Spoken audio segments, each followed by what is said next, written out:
এই কিতাবটা মিলাদুন নবীর উপর আন-নি'মাতুল কুবরা আলাল আলম। এই কিতাবটা বাংলাদেশের ছাপা নয়, এটা হচ্ছে তুরস্কের হাকিকতে কিতাবে লাইব্রেরি থেকে ছাপানো হয়েছে। এই কিতাবের মধ্যে অসংখ্য অগণিত মিলাদুন নবীর রেফারেন্স দিয়েছে।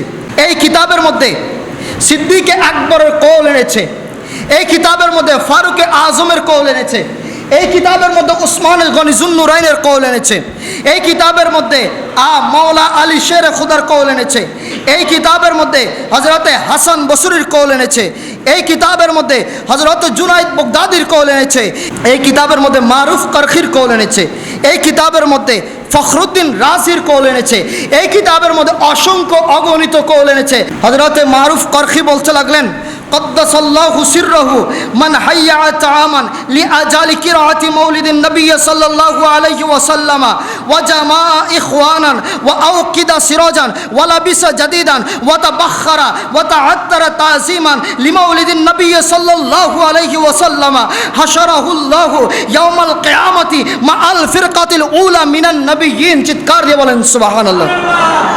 মিলাদুন নবী উপলক্ষে, মিলাদুন নবীকে কেন্দ্র করে কোনো ব্যক্তি যদি ওয়াজামা ইখওয়ানান, তার ভাই ব্রাদার ইমানদার ভাইদেরকে নিয়ে একত্রিত করলো, গভীর মনোযোগ, একত্রিত করলো, অথবা এলাকার মানুষকে একত্রিত করলো, ওয়া আওকাদা সিরাজান, এলাকাকে বাতি দিয়ে সাজালো, মিলাদুন্নবী উপলক্ষে মসজিদকে লাইটিং করে সাজালো, মিলাদুন্নবী উপলক্ষে নিজের ঘরকে সাজালো, মিলাদুন্নবী উপলক্ষে গোটা এলাকাকে লাইটিং করলো, ওয়ালাবিসা জাদিদান, ওয়ালাবিসা জাদিদান, যারা মিলাদুন্নবী উপলক্ষে মিলাদুন্নবীকে কেন্দ্র করে যারা নিজেদের জন্য সুন্দর পোশাক বানালো, মিলাদুন্নবী উপলক্ষে গায়ের মধ্যে নতুন জামা পরলো, ওয়াতা বাখারা, ঘরকে সুগ্রাণ করলো, ঘরকে খুশবু লাগালো, ওয়াতা আত্তারা তাযীমান, এবং এলাকায় খুশবু ছড়ালো, তাযীমান লিমাউলিদিন নবী সাল্লাল্লাহু আলাইহি ওয়াসাল্লাম, নবীর মিলাদকে সম্মান করে,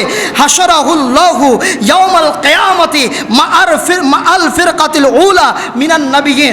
বলছে যারা এই কাজগুলো করবে তাদের হাসর কোনো সাধারণ ব্যক্তির সাথে হবে না, তাদের হাসর কোনো সাধারণ মুসল্লির সাথে হবে না, তাদের হাসর হবে যুগের বড় বড় নবীদের সাথে। চিৎকার দিয়ে বলেন সুবহানাল্লাহ। ইমাম ফখরুদ্দিন রাজি বলছে, মা মিন শাখসিন ক্বারা মাউলিদিন নবী সাল্লাল্লাহু আলাইহি ওয়াসাল্লাম আলা মিলকিন আও বুররিন আও শাইইন আখারা, বলেন না সুবহানাল্লাহ। বলছে মিলহিন লবণ, বুররিন গম, বলছে কেউ যদি মিলাদুন নবীর জন্য বিরিয়ানি করতে না পারে, গরু মহিষ জবাই করতে না পারে, কেউ যদি সামান্য লবণ ও গম দিয়ে যদি কোনো মিলাদুন নবীর তবরুক বানায়, বানানোর পরে বলছে সেটারও সামর্থ্য নাই, এত গরিব, এত ফকির, এত মিসকিন, মিলাদুন নবীর জন্য যে লবণ আর গম দিয়ে একটা তবরুক বানাবে সেই সামর্থ্য তার জন্য নাই, তো কিসের সামর্থ্য আছে? মা ইন ফামান শরিবা, বলছে যে কেউর যদি এই সামর্থ্যটাও না থাকে তাহলে টিউবওয়েলের পানি আছে না, বলেন না আছে কি না? পুকুরের পানি আছে না? খালের পানি আছে না? নদীর পানি আছে না? বলছে কারো যদি গরু মহিষ জবাই করার সামর্থ্য নাই, সে যদি লবণ আর গম দিয়ে যদি কেউ একটা তৈরি করে খাবার তবরুক, সেটারও যদি সামর্থ্য না থাকে তাহলে সামান্য পানি, মা ইন ফামান শরিবা, এক গ্লাস পানি যদি সে নেয়, জালিকাল মা ই দাখালাল কলব আলফু নূরিন ওয়া রাহমা, বলেন না সুবহানাল্লাহ।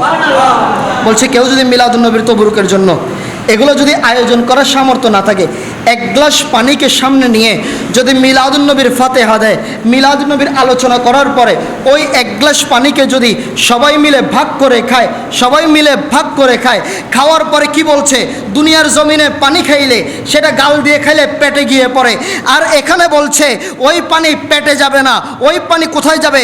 দাখালাল কলব, ওই পানি সরাসরি কলবের মধ্যে প্রবেশ করবে, আর কলবের মধ্যে সেটা পানি যাবে না, বলে প্রতিটা ফোঁটা আলফু নূরিন ওয়া রাহমা, প্রতিটা ফোঁটা পানি 1000 নূর নিয়ে ওই কলবের মধ্যে প্রবেশ করবে। শুধু তাই নয়, 1000 নূর ও 1000 রহমত নিয়ে প্রবেশ করবে। প্রবেশ করার পরে ওই ব্যক্তির কলবের মধ্যে যদি কোনো গুনার কালো দাগ থাকে, কোনো দোষ করার কালো দাগ থাকে, বলে ওই মিলাদুন নবীর পানি ওই কলবে প্রবেশ করার সাথে সাথে, ওইখানে ঢুকার সাথে সাথে ওই এক এক ফোঁটা পানি ওই কলব থেকে 1000 কালো কালো গুনার দাগ আমার আল্লাহ বের করে দিবে। চিৎকার দিয়ে বলেন সুবহানাল্লাহ।